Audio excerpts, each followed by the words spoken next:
Neste vídeo, o encontro não bem sucedido do missionário Daniel Berg com a congregação cristã em Portugal, na pessoa do primeiro ancião daquela nação, Domingos de Sá, que chegou a chamar Daniel Berg de lobo. Seja bem-vindo ao Diário Pentecostal Historiando, análise histórica e crítica sobre o movimento pentecostal brasileiro. Se inscreva no canal e siga nossas redes sociais. O povo que não conhece a sua história está condenado a repeti-la.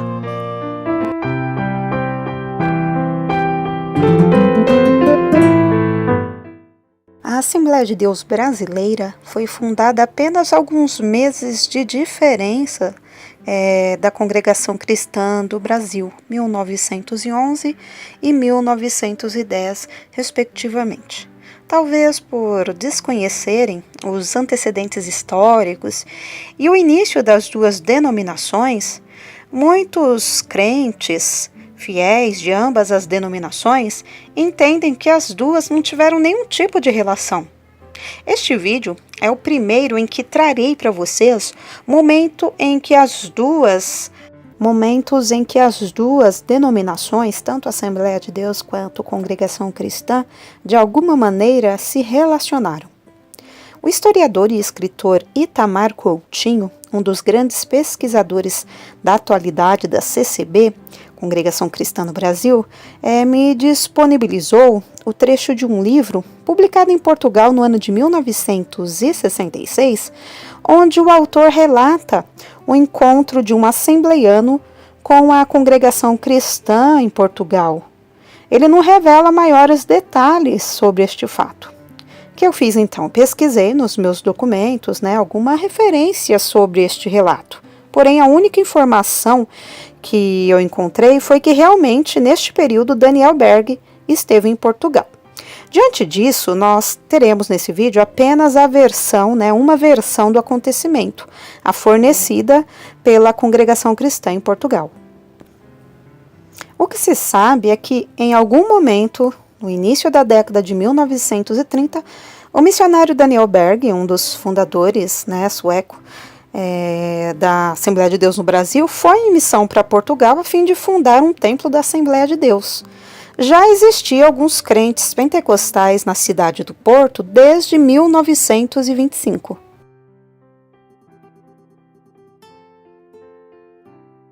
Um dos envolvidos neste encontro mal sucedido entre Daniel Berg e a Congregação Cristã em Portugal foi o irmão Domingos de Sá. Em 1910, ainda não convertido, ele veio ao Brasil sozinho em busca de uma vida melhor, deixando sua família em Portugal. 5 anos depois, em 1915, através de um colega de serviço, ele aceita Jesus, é batizado nas águas e logo recebe o batismo no Espírito Santo.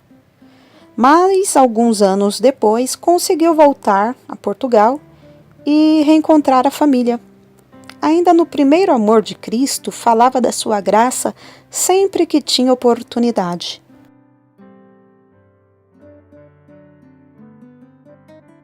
Em 1925, na cidade do Porto, trabalhava duro como lavrador e procurou um irmão que ele tinha na cidade.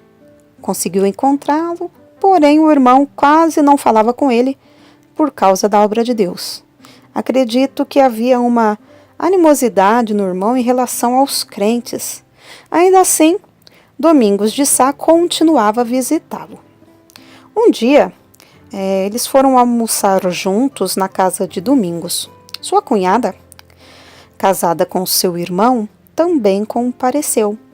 Ela era possessa de espíritos. Seu irmão já havia procurado de tudo para que ela se libertasse disso. Porém, de nada adiantou. Pelo contrário, ela estava cada vez pior. Durante a visita, Domingos falava da obra de Deus, porém o seu irmão ria e não acreditava. Pacientemente, Domingos dizia que o Senhor podia libertá-la, mas seu irmão não acreditava nisso também. Quando foram orar pelo almoço, Domingos disse que sentiu de orar pela libertação da cunhada. Seu irmão, no entanto, disse que já havia recorrido a tudo quanto podia. Bruxas, benzedeiras, padres, mas ninguém a tinha conseguido curá-la. E disse: Vais tu agora curá-la? Domingos respondeu que ele não iria curá-la, mas o Senhor Deus sim. Quando eles se ajoelharam, o Senhor Deus tomou Domingos na força do Espírito Santo e ouviram um estrondo como se a casa partisse ao meio. Sua cunhada caiu por terra e ficou liberta por completo naquele momento.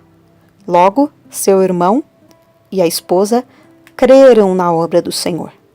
Assim começou a obra de Deus em Portugal. O número era pequeno no início da obra, ainda assim alugaram um pequeno sobrado para os cultos. Eram 3 ou 4 pessoas em média. Depois o Senhor preparou um trabalho melhor para Domingos e assim ele tinha mais tempo para se dedicar à obra de Deus. A perseguição começou cada vez mais dura. Jogavam pedras nas janelas, partiam os vidros, caixilhos. As pedras caíam lá dentro do templo, mas eles ainda assim sofriam com paciência. Decorrido alguns anos, já havia um grupinho de irmãos. A obra crescendo, foi necessário alugar uma casa maior. Então o Senhor os abençoava grandemente, embora a guerra fosse dura, mas o Senhor sempre os ajudava.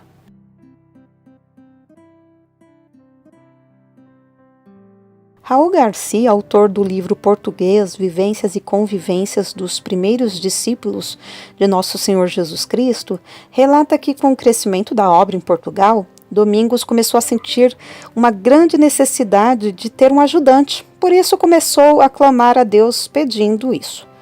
Então, nesse inteirinho, no final da década de 1930, Daniel Berg, um dos suecos fundadores da Assembleia de Deus Brasileira, chegou em terras portuguesas para abrir um templo da Assembleia de Deus. Domingos diz que ainda tinha pouca experiência eclesiástica na época e estava sem irmandade. Daniel Berg, recém-chegado, também não tinha igreja. Foi então que os dois decidiram trabalhar juntos, ou seja, 2 dirigentes para uma só igreja. O templo ficava localizado na rua Bom Jardim, 1116, nos fundos, e lá tinha uma casa, bancos, livros. Domingos relata ainda que Daniel Berg ganhava salário da Suécia e que ele, Domingos, ganhava muito pouco e tinha que arcar com todas as despesas do templo sozinho. Disse ainda que aos poucos Daniel Berg passou tudo para o seu nome e deixou de ir aos cultos. Ele não relata o motivo disso. Domingo fez um pesado desabafo, dizendo que pensava que Daniel Berg era aquela pessoa que ele havia pedido para que Deus preparasse para trabalhar com ele, mas que ao contrário, Daniel Berg seria um lobo.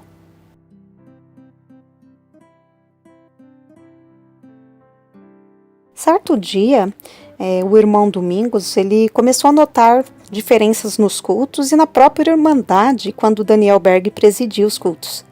As irmãs não punham o véu e não se ajoelhavam. Quando era o irmão Domingos, que ministrava o culto, dirigia o culto, elas usavam o véu e se ajoelhavam.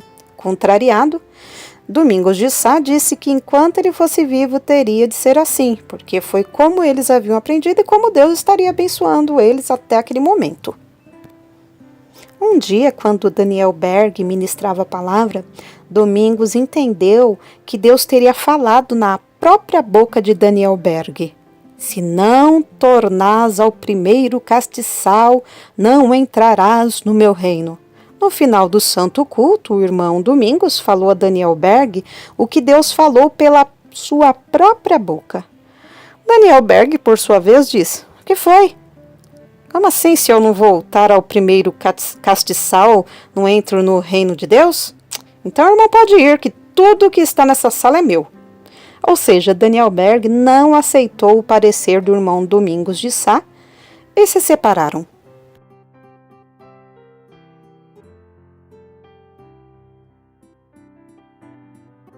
Após esse desentendimento na questão do uso do véu, das mulheres se ajoelharem ou não, Daniel teria encontrado um salão lá no Largo do Carvalhido.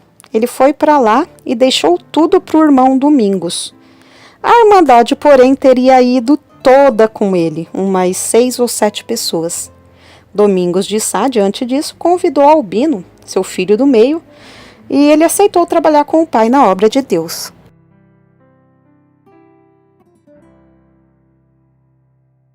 Tudo indica que este fato contribuiu, ou seja, foi um dos motivos que levou a essa animosidade que vem sendo superada ultimamente entre os irmãos da Congregação Cristã no Brasil e Assembleia de Deus.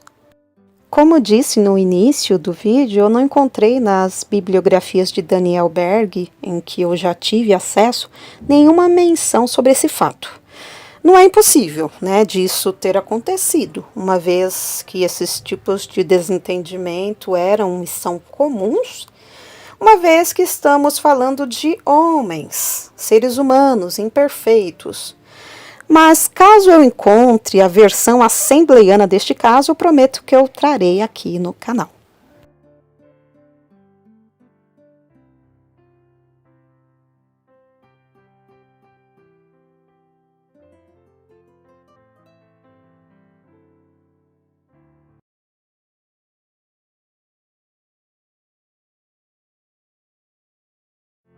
Porque nada podemos contra a verdade, senão pela verdade. Segunda carta aos Coríntios 13:8. Se você gostou do conteúdo deste vídeo, se inscreva no canal, deixe o seu joinha, compartilhe e ative o sininho para receber do YouTube as notificações dos novos vídeos.